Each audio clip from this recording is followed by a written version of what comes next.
Tesla board chair slams Wall Street Journal. Tesla board chair Robyn Denholm has issued a stern correction to the Wall Street Journal after the publication posted a report alleging that the electric vehicle maker's board of directors opened a search for a new CEO to replace Elon Musk. Denholm's comments were posted by Tesla on its official account on social media platform X, the WSJ's allegations. Citing people reportedly familiar with the discussions, the WSJ alleged that Tesla board members reached out to several executive search firms to work on a formal process for finding Elon Musk's successor. The publication also alleged that tensions had been mounting at Tesla due to the company's dropping sales and profits, as well as the time Musk has been spending with Doge. The publication also alleged that Elon Musk had met with the Tesla board about the matter, and that members told the CEO that he needed to spend more time on Tesla. Musk was reportedly instructed to state his intentions publicly as well. The CEO did not push back against the board,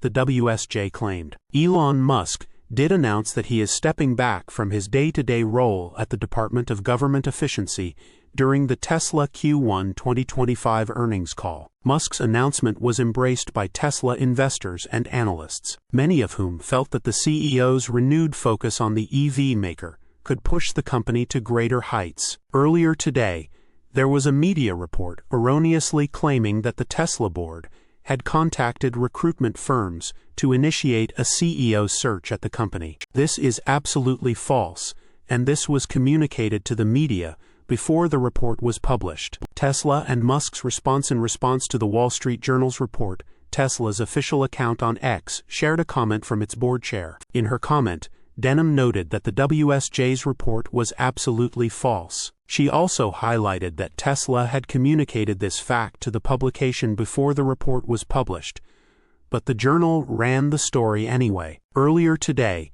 there was a media report erroneously claiming that the Tesla board had contacted recruitment firms to initiate a CEO search at the company. This is absolutely false, and this was communicated to the media before the report was published. The CEO of Tesla is Elon Musk, and the board is highly confident in his ability to continue executing on the exciting growth plan ahead, Denholm stated. Elon Musk himself commented on the matter, stating that the publication showed an extremely bad breach of ethics, since the report did not even include the Tesla board of directors' denial of the allegations. It is an extremely bad breach of ethics that the WSJ would publish a deliberately false article and fail to include an unequivocal denial beforehand by the Tesla board of directors. Musk wrote in a post on X source, reposted and summarized from Simon Alvarez at teslarati.